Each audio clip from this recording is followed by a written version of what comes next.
Oi, gente, tudo bem com vocês? Hoje nós vamos para o segundo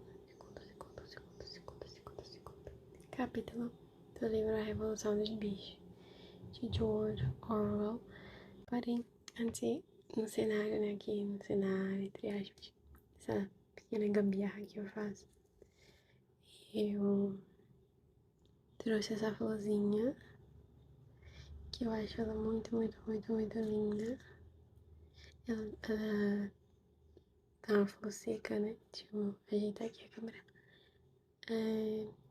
Ficou seca e ela é uma flor gardenia e eu gosto muito do barulhinho de folha seca e tudo mais. E aí, vocês não têm noção o quanto ela é cheirosa. Ela é muito cheirosa. Ela não cheira tanto assim, mas ela, in natura, a gente pode falar assim, ela cheira muito cheirosa, vocês não tem noção. Quem tiver a possibilidade de cheirar uma gardenia, sentir o cheiro da flor gardenia, realmente é muito legal, muito cheiroso. Linda, né? Estou linda. Eu gosto de flor. Porém, não de comprar, sei lá. Depois a gente tem um papo sobre isso. E eu trouxe também essa velhinha aqui que eu ganhei. Essa velhinha que eu ganhei de uma pessoa assim que eu tenho muito carinho. Muito carinho e admiração. E ela é a velhinha do meu signo. Eu sou do signo de Touro. E eu achei ela tão linda. Eu adoro vela. Adoro vela. Eu tenho uma vela que eu sou muito apaixonada, que é a vela de baunilha. Baunilha com canela. Ó, eu já acendi. Ela tem um cheiro floral. Bem floralzinho. Aí eu acho o vidro uma gracinha, né? Sem falar na tampa, que a tampa também tem uma gracinha. Aqui não tem nada não. Vou um tapping pra vocês. Bom, mas vamos ao que interessa. Eu não vou acender a velhinha hoje não. De passada eu acendi a velhinha, essa eu não vou deixar aqui só de enfeite, junto com a florzinha. Bom, vamos ao capítulo 2 do livro A Revolução dos Bichos. Caraca, eu abri certinho. Não era a intenção, não tinha nada marcado, juro. Mas vamos lá. O capítulo 2 que eu falei pra vocês que todo capítulo começa com essa edição gráfica, né? E é muito bonitinho. Bom, vamos lá. 3 noites depois, o velho major morreu em paz durante o sono. Seu corpo foi enterrado na entrada do pomar. Sim, foi no começo de março. Nos 3 meses seguintes, houve muita atividade secreta. O discurso do major havia dado aos animais mais inteligentes da fazenda uma perspectiva completamente nova da vida. Eles não sabiam quando a rebelião prevista pelo major ocorreria. E não tinham razão para imaginar se seria durante seu tempo de vida, mas viam claramente que era seu dever prepará-la. O trabalho de educar e organizar os demais recaiu, de modo natural, sobre os porcos, reconhecidos por todos como os animais mais inteligentes. 2 reprodutores que o Sr. Jones estava criando para vender, chamado Bola de Neve e Napoleão, se destacaram entre eles. Napoleão era um reprodutor Berkshire grande e de aparência feroz, o único Berkshire da fazenda. Não era de falar muito, mas tinha a reputação de conseguir que as coisas fossem feitas a seu modo. Bola de Neve era mais vivaz, falador e inventivo, mas os outros não viam nele a mesma profundidade de caráter. Todos os demais porcos machos da fazenda eram castrados. O mais conhecido era um porco pequeno e gordo chamado Bocão, que tinha bochechas muito redondas, olhos cintilantes, movimentos ágeis e uma voz aguda. Falava bem e, quando argumentava sobre algo difícil, tinha um jeito de saltitar de um lado para o outro e agitar o rabo, que por algum motivo era muito convincente. Diziam que o Bocão era capaz de convencer os outros de que Preto era branco. Esses três tinham transformado os ensinamentos do velho major em um sistema completo de pensamento, que batizavam de animalismo. Várias noites por semana, depois que o Sr. Jones ia dormir, eles faziam reuniões secretas no celeiro e expunham os princípios do animalismo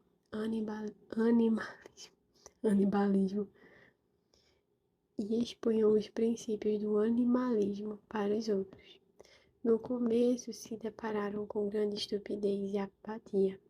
Alguns animais falavam sobre o dever de lealdade ao Sr. Jones, a quem se referiam como dono, ou faziam observações elementares, como: o Sr. Jones alimenta a gente, e se ele for embora, vamos morrer de fome. Outros faziam perguntas como: por que devemos nos preocupar com o que vai acontecer depois que a gente morrer? Se essa rebelião vai acontecer de qualquer jeito, qual diferença faz se trabalharmos por ela ou não? E os porcos tiveram grande dificuldade para fazê-los ver que isso era contrário ao princípio do animalismo. As perguntas mais estúpidas de todas eram feitas por Molly, a égua branca. A primeira questão que ela fez para Bola de Neve foi: vai continuar dando açúcar depois da rebelião? Não, respondeu Bola de Neve com firmeza. Não temos como produzir açúcar nessa fazenda. Além disso, você não precisa de açúcar. Você vai ter toda a aveia e todo o feno que quiser. Ainda vai poder usar fitas da crina? Perguntou Molly. Camarada, disse Bola de Neve, essas fitas de que você tanto gosta são um emblema da escravidão. Não entende que a liberdade vale mais do que fitas? Molly concordou, mas não pareceu muito convencida. Os porcos tiveram dificuldade ainda maior para rebater as mentiras empalhadas por Moisés, o corvo doméstico. Ele era o bicho de estimação do Sr. Jones, um espião que trabalhava como informante, mas também era bom de fala. Alegava saber da existência de um lugar misterioso chamado Montanha Açucarada, para onde os animais iam ao morrer. Segundo Moisés, essa montanha ficava em algum lugar no céu.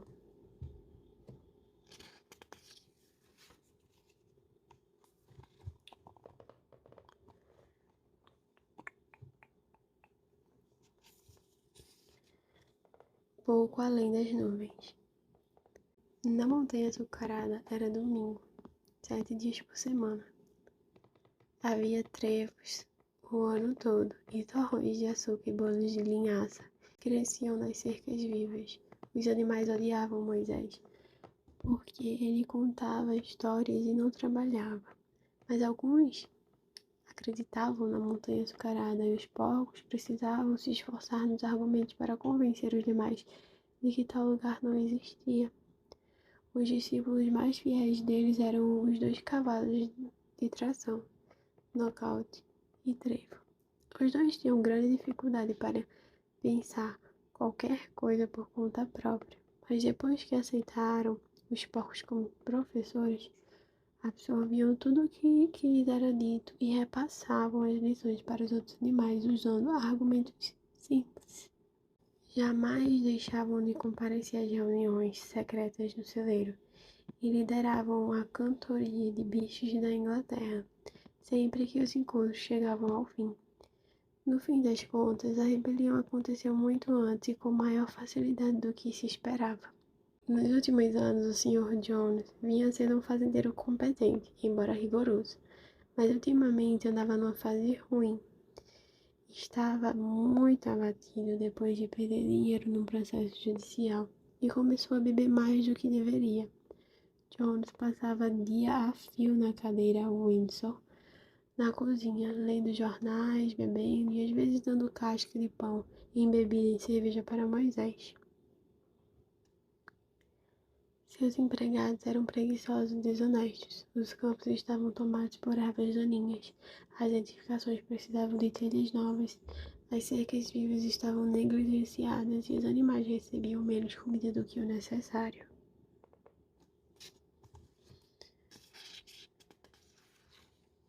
Junho chegou e o feno estava quase pronto para ser cortado. Um dia antes do início do verão, no sábado, o Sr. Jones foi a Wellington.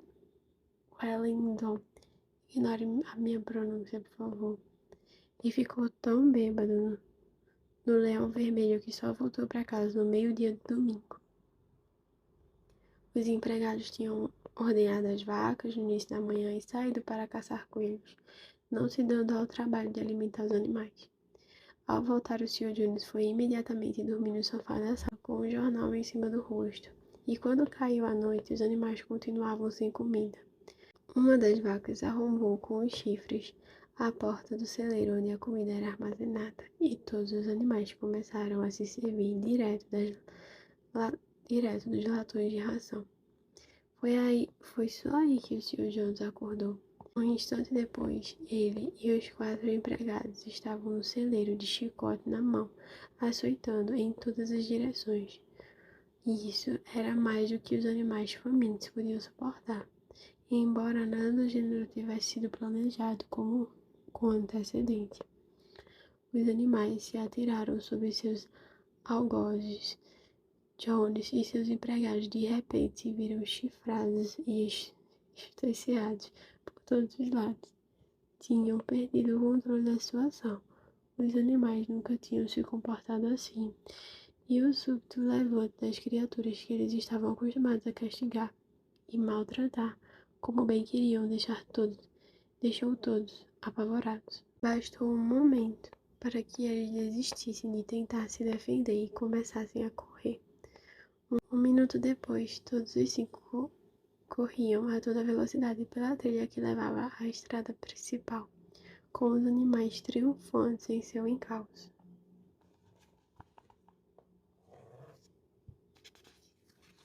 O Sr. Jones olhou pela janela do banheiro, viu o que estava acontecendo e jogou às pressas alguns pertences numa bolsa e saiu da fazenda por outro caminho. Moisés desceu seu poleiro e voou atrás dela,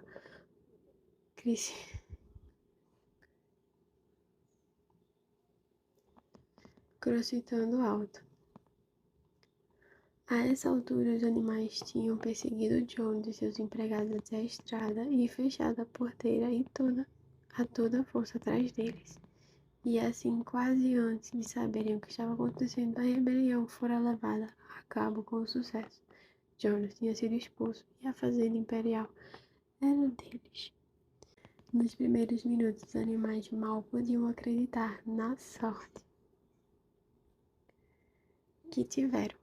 Os primeiros atos deles foi galoparem todos juntos, circundando os limites da fazenda, como se quisessem ter certeza de que não havia nenhum ser humano escondido por ali. Depois voltaram correndo para a edificação, a fim de acabar com os últimos vestígios do odiado reino de Jones.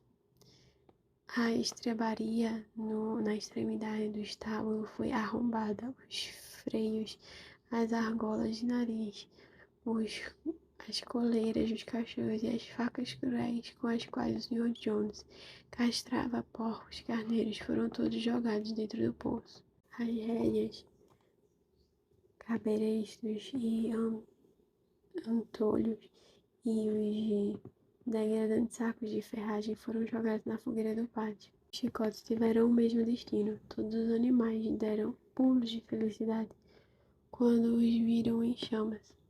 Bola de Neve também atirou no fogo as fitas que decoravam a crina e o rabo dos cavalos nos dias de feira.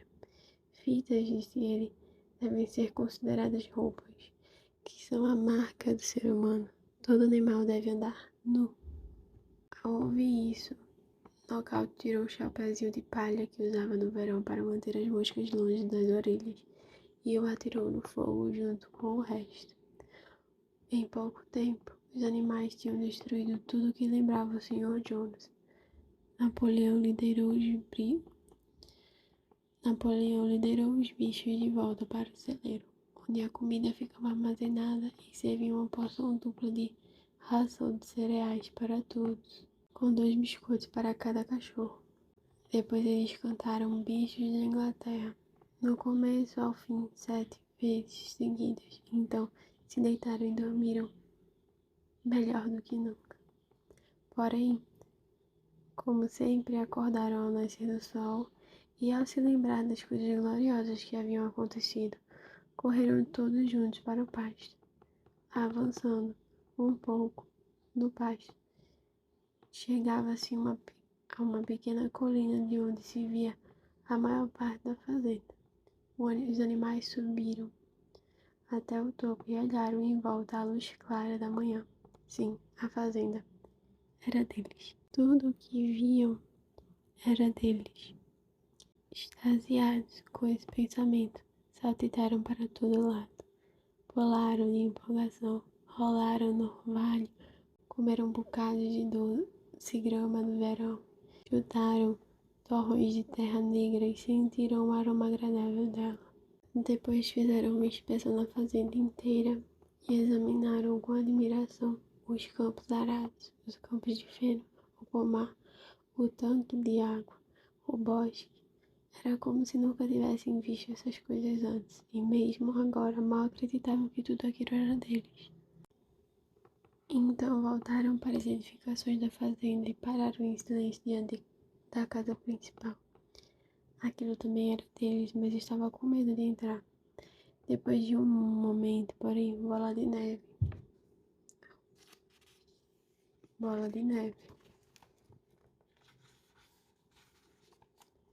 e Napoleão empurraram a porta e os animais os seguiram em fila indiana, andando com o máximo de cuidado para não derrubar nada. Eles andaram na ponta dos pés, passando de um cômodo para o outro, com medo de levantar a voz acima de um sussurro e olhando com espanto para o luxo inacreditável, as camas com colchões de pena, os espelhos, o sofá de crina de cavalo, o carpete de Bruxelas, a litografia da Rainha Vitória em cima da lareira. Na sala, estavam descrentes, estavam descendo impressionados a escadaria quando perceberam que não sabiam onde estava Molly. Ao voltarem, descobriram que ela tinha ficado para trás, no melhor dos quartos. Pegaram um pedaço de fita azul da penteadeira do Sr. Jones e o segurava diante do ombro, admirando-se no espelho de maneira bastante tola. Os outros a censuraram duramente. Então todos saíram. Alguns presuntos que estavam pendurados na cozinha foram levados para sepultamento, e o barril de cerveja na copa foi estraçalhado com um coice de nocaute. Fora isso, nada na casa foi tocado. Uma solução unânime foi aprovada ali mesmo para que a sede da fazenda fosse preservada como um museu. Todos concordaram que nenhum animal deveria morar ali. Os animais tomaram o café da manhã, depois Bola de Neve e Napoleão chamaram todos de novo. Camaradas, disse Bola de Neve, são 6h30 e temos um longo dia pela frente. Hoje começamos a colher o feno. Mas há outro assunto de que devemos tratar antes. Os porcos então revelaram que nos 3 meses e meio anteriores aprenderam por conta própria a ler e escrever usando um velho livro didático que pertencia às filhas do Sr. Jones e fora jogado no lixo.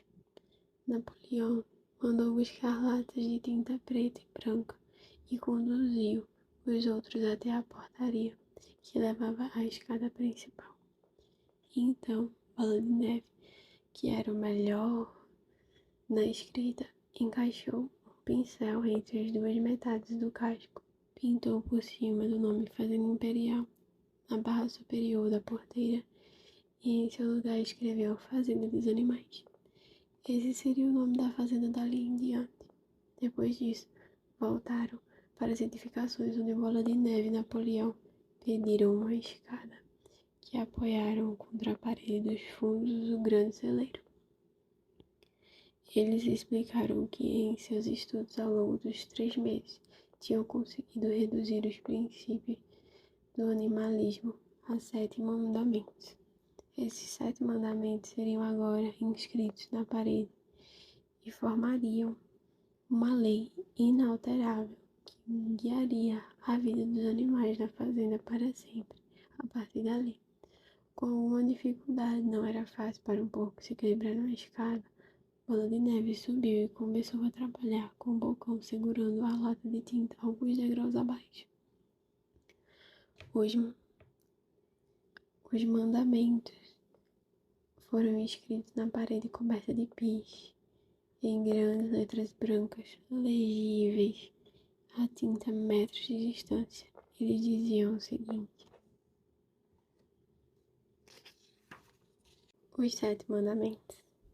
Tudo que anda sobre 2 patas é inimigo. Tudo que anda sobre 4 patas ou tem asas é um amigo.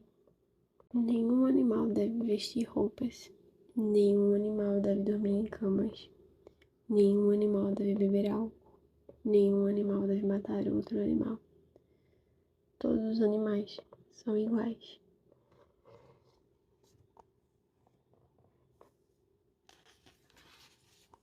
Estava muito bem escrito e, exceto pelo fato de pernas parecer com peras, pingras, e de um S está ao contrário, a grafia estava correta, do começo ao fim. Bola de Neve leu em voz alta para os outros. Todos os animais acenaram com a cabeça em completa concordância. E os mais inteligentes imediatamente começaram a decorar os mandamentos. Agora, camaradas, disse Bola de Neve, soltando o pincel para o campo de feno. É questão de honra fazer essa colheita mais rápido do que os homens de Jones fariam. Porém, nesse momento, as vacas, já estranhas há algum tempo, começaram a mugir alto. Não eram ordenhadas havia 24 horas, as tetas quase explodindo. Depois de pensarem um pouco, os porcos mandaram buscar baldes e as ordenharam com bastante êxito, dado que as suas patas eram bem adaptadas para a tarefa. Logo havia 5 baldes de leite grosso e espumoso, que atraíam olhares interessados de vários animais. "O que vai acontecer com todo esse leite?" perguntou alguém. "O Jones às vezes misturava na nossa comida", disse uma das galinhas. "Deixem o leite para lá, camaradas", disse Napoleão, colocando-se diante dos baldes. "Cuidaremos disso depois. A colheita é mais importante.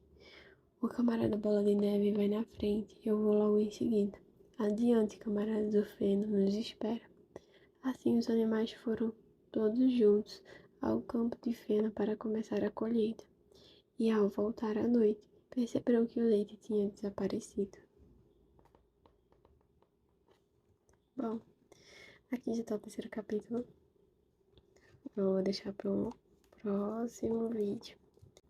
Bom, se você gostou, deixa o like, deixa um comentário. Um cheiro, gente. Até a próxima. Tchau, tchau.